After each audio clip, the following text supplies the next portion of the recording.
السلام عليكم أبنائنا الطلبة. هذه المحاضرة من محاضرات Design of Machine Element Rivet Joint Part 5 Eccentric Loaded Rivet Joint Exercise. ناخذ مثال من التمارين على الحمل اللامركزي. هذا التمرين ناخذه. A bracket is riveted to a column by 6 rivets of equal size as shown in figure.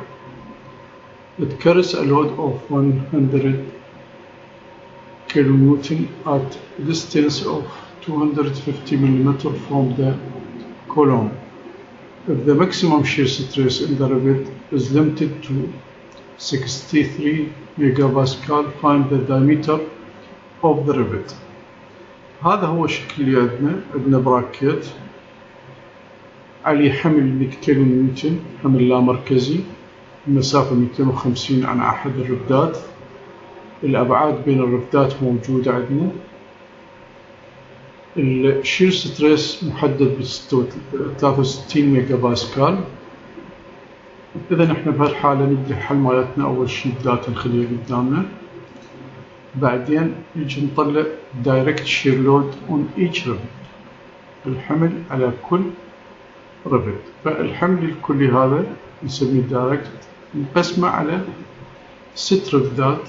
راح يكون عندنا هذا الرقم اللي هو نسميه primary أو direct shear load، هو الحمل الابتدائي للقص.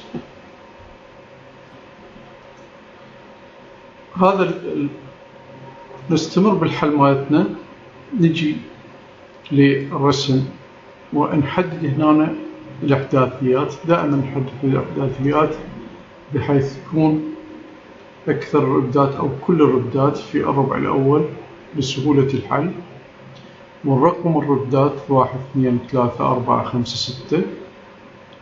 ونجي أول شيء نحسب السنتر اوف جرافيتي لمنظومة الربدات. السنتر اوف جرافيتي لمنظومة الربدات عندنا الاكس داش تساوي لنا اكس 1 اكس 2 اكس 3 وهكذا. وهذه ممكن نطلعها من خلال الرسم. عندنا اكس 1 واكس 2 واكس 3 تساوي 0، واكس 4 واكس 5 واكس 6 ممكن ناخذها من خلال الابعاد الموجودة على الرسم. فتطلع الاكس داش تطلع لنا 62.5. الواي داش ايضا بنفس الطريقة.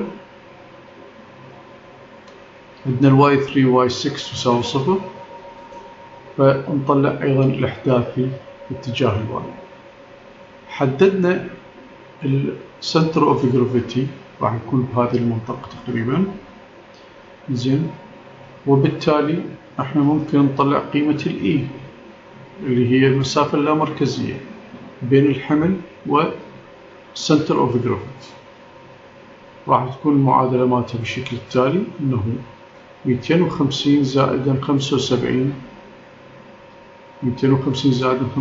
ناقص الاكس داش، فيطلع لنا هذه القيمة. بعد احنا نقدر نطلع العزم التدوير الناتج من هذه القوة. عزم التدوير الناتج من هذه القوة اللي هو القوة في المسافة. نطلع عزم التدوير. بعد ما طلعنا عزم التدوير، هسه نجي ممكن نرسم المخطط بشكل كامل بهذا الشكل. عندنا الشكل راح نوضح القوة شلون راح تكون. هنا القوة عندنا القوة الدايركت بي اس دائما هي إلى الأسفل باتجاه القوة الرئيسية، فراح تكون متساوية. القوة الأخرى اللي secondary shear load راح تكون غير متساوية. ممكن نرمزلها بالإف، تكون عندنا F1 F2 F3 F4 F5 F6 وهكذا. هذه تتناسب طرديا مع الطول عن البعد عن مركز أوف جرافيتي. كل ما يكون الطول أكبر تكون القوة أكبر. وهذا يعني أنه إحنا يجب أن نطلع قيمة ال L1 وهي المسافة بين المركز مال Center of Gravity ومركز الرفد. L2 أيضا من المركز إلى من مركز السنتر بالجرافيتي إلى مركز الرفد، وهكذا نطلع بقية ال. نشوف هنا أصبحت عندنا مثلثات، وكل المثلثات معلومة الضلعين عندنا من عندها، يبقى بس ال اللي هو الوتر، فإحنا ممكن نطلعه باستخدام معادلة نظرية فيثاغورس. الضلع المثلث ممكن نطلع في الضلع الثالث اللي هو ال اللي نحتاجه. من خلال هذا الشكل أيضا ننتبه أنه القوة هنا راح تكون عمودية على الخط هذا ال الطول أو المسافة تكون عمودية، مثلا F1 هنا عمودية وباتجاه الدوران. هنا عندنا الدوران باتجاه عقرب الساعة، دوران باتجاه عقرب الساعة. والF5 أيضا عمودية على ال L5، F6 عمودية على ال L6، وهكذا. هذه هي القوة وتوزيعاتها. يبقى احنا ايش نحتاج انه من هذا الرسم او المخطط؟ نعرف وين تمركز القوة الأثقل، يعني القوة الأكبر وين. فهنا نشوف هنا الزاوية حادة بين القوتين، فاعتياد المحصلة راح تكون أكبر. هنا القوة حادة بين الزاوية حادة بين القوتين، راح تكون المحصلة أكبر. هنا متطابقات، يعني بنفس الاتجاه البي اس والاف 4، إذا راح تصير المحصلة أكبر. لكن هنا في الاف 1 أو الربط الأول راح تكون زاوية منفرجة، فبالتالي راح تكون المحصلة أقل. هنا متعاكسات بالاف 2 أو بالربط 2، فراح تكون المحصلة أقل. هنا الاف 3 بالربط الثالث هم زاوية منفرجة، فراح تكون القيمة أقل المحصلة. إذا المحصلة الأكبر هي بالربط 4 و5 و6. 4 تكون قريبة جدا على مركز الثقل، فتكون المسافة قليلة، فالF4 راح تكون قليلة، وبالتالي راح تكون المحصلة أيضا قليلة. إذا يبقى عندنا F5 و F6 أو الربط 5 والربط 6 الربط 5 والربط 6. هذا نشوف أنهم متشابهات، بأنه ال L5 تساوي ال L6، وبالتالي ال F5 تساوي ال F6، وأيضا الزاوية بين القوتين تكون متساوية. فبالتالي احنا ناخذ واحدة من عندهم فقط، تكفي. يبقى عندنا الزاوية حتى نعرف كوساين الزاوية. هاي الزاوية بين ال F5 وال BS هي نفسها الزاوية بين ال L5 والخط الأفقي، نتكون من هذا المثلث. هذه هي ال F5. إذا كوساين الزاوية هو المجاور على الوتر، فممكن نطلعه باعتبار إذا كنا نطلعنا قيمة ال L1. فإذا هذا المخطط هو يوضح لنا كل القيم اللي ممكن نحتاجها. زين، وبعد ذلك نبدأ بإيجاد القيم كأرقام. فنستمر. هذا طبعا شكل المثلثات هنا بهذا الشكل. فنستمر بالحل مالتنا. نبدأ بالL1 وL3 متساويات. هذه القيم من المثلثات قلنا. والL2 هي نفسها الX داش. الL4 هي 75 ناقص الX داش، وهكذا الL5 والL6 متساويات. زين، إذا هذه القيم قدرنا نطلعها. نجي نطبق هاي المعادلة مالتنا حتى إيجاد F1 باعتبار هذه القيمة B في الE موجودة، وهسه أصبحت ال L1 وال L2 وال L3 كليتها موجودة. فنطلع قيمة ال F1 تطلع لنا هذا المقدار اللي 49140. نجي نطبق هذه المعادلة حتى نطلع ال F2.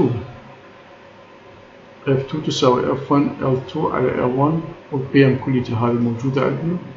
نقدر نطلع القيم هذه بهذا الشكل.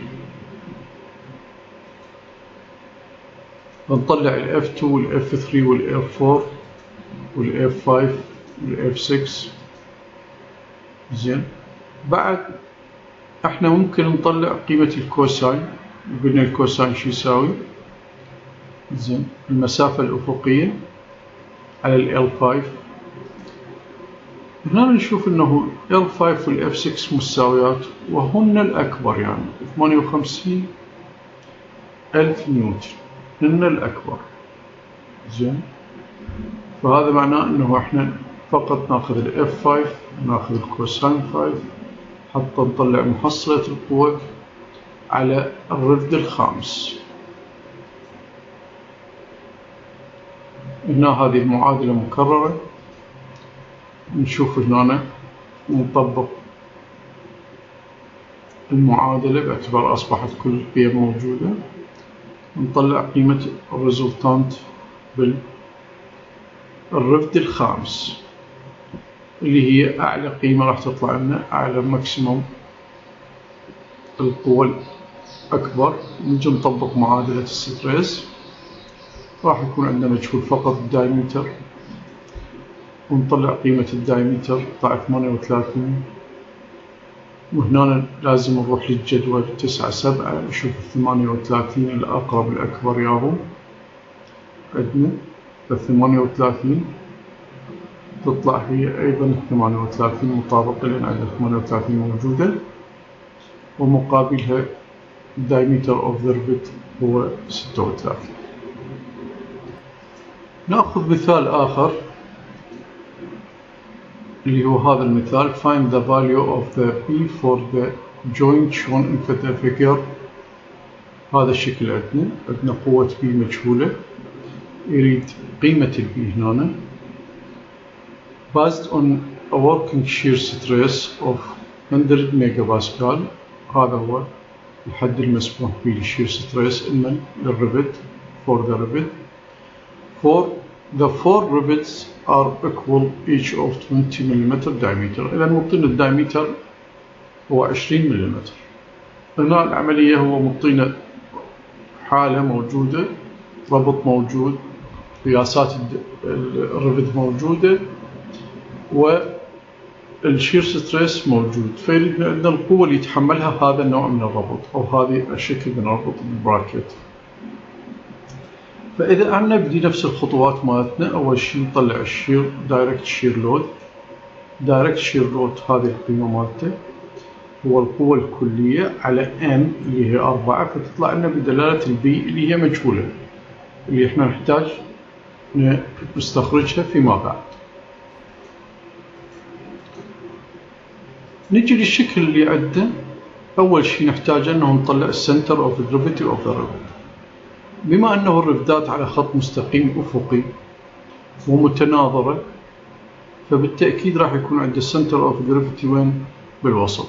حتى إذا استخدمنا المعادلات مالتنا بحساب السنتر أوف جرافيتي فراح تطلع لنا هذه القيمة بالوسط هنا بين الرفدات. زين، هذه هي السنتر أوف جرافيتي. معناه أنه شنو؟ معناه قيمة الإي شو تساوي لنا؟ القيمة بالخط تأثير القوة والسنتر أوف جرافيتي. فهنا من خلال الرسم هي قيمتها 100 ملم. 100 ملم. زين، نجي نطلع القوة أو العزم التدوير اللي يساوي لنا شنو؟ القوة في الإي أو المسافة اللامركزية، فيطلع عندنا 100 بي، 100 بي نيوتن متر، والبي هنا مجهولة. بعد هذا نجي انه نطلع قيمة ال هنا الرفدات رمزناهم A و B و C و D، ممكن يكون 1 2 3 4.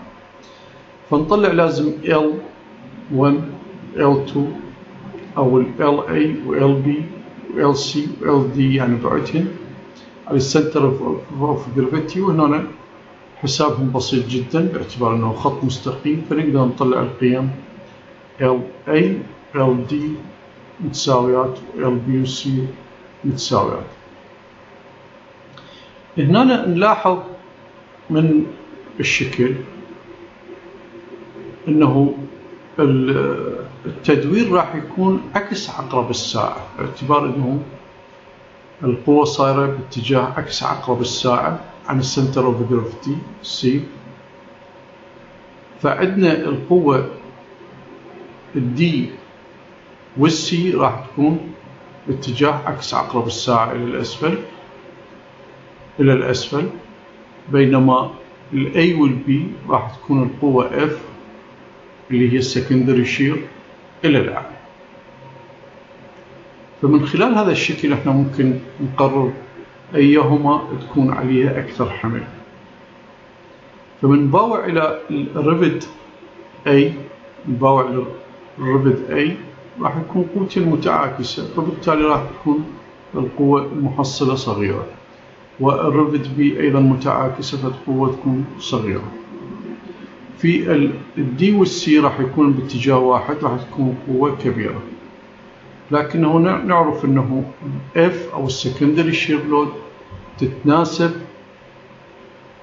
تتناسب طرديا مع البعد عن السنتر اوف جرافيتي. فإذا الدي راح تكون بها السكندري شير اف دي راح تكون أكبر من الاف سي، فالاحتمال يكون أنه القوة الأكبر أو المحصلة أو الهيفي لود راح يكون على الدي. نجي نحسب القوة اف اي بدلالة هذه المعادلة. هسه القيم كلها كانت موجودة، أصبحت موجودة عندنا ال فقط الاف اي، وأيضا تطلع هي بدلالة البي باعتبار أنه البي مجهولة. راح تكون القيم بهذا الشكل، راح تطلع الاف اي بدلالة البي تطلع 0.15 بي نيوتن. من طلعت لنا الاف اي ممكن احنا نطلع بقية القوى السكندري شير لود بدلالة المعادلات، لأنه تتناسب لنا طرديا مع المسافة عن المركز أو جرافيتي أو سنتر أوف جرافيتي. راح تطلع لنا بهذا الشكل اف بي واف سي واف دي. هنا نلاحظ أنه الاف بي والاف سي نفس القيمة بس اتجاه يختلف، والاي والدي أيضا متشابهات بنفس القيمة لأنه البعد متساوي بيناتهم، فلذلك يكون بنفس القيمة. طبعا احنا الزاوية قلنا الزاوية مثل ما شفنا بالرسم انه الزاوية عمودية على السنتر اوف جرافيتي، معناه عندنا هو اف اي واف بي راح تكون متعاكسة مع الدايركت شير، واف سي واف دي راح تكون بنفس الاتجاه فتجمع معهم فيكون الحمل الأكبر باتجاه اف سي واف دي. نجي نحسب محصلة القوة. قلنا هنا يا أما متعاكسات تصير عملية طرح، ويا أما عملية جمع، ونشوف أنه بالتأكيد راح يكون عندنا الحمل الأكبر وين؟ في الدي. الحمل الأكبر راح يكون في الدي. ممكن احنا من خلال تخميننا الدقيق أنه ننتقل للدي أو نطلع ريزولتانت في كل الربدات وبعدين نقرر القيمة الماكسيموم. هذه القيمة الماكسيموم نساويها وهي معادلة الشير ستريس. زين هنا الدي معلومة والشير ستريس المسموح به معلوم، فقط البي هي المجهولة اللي هو السؤال أصلا مطلوب من عندنا ونطلع هذه النتيجة. فإذا نطلع النتيجة بهذا الشكل تطلع البي 78.55 كيلو نيوتن، وهذا هو حل السؤال. شكرا جزيلا لإصغائكم.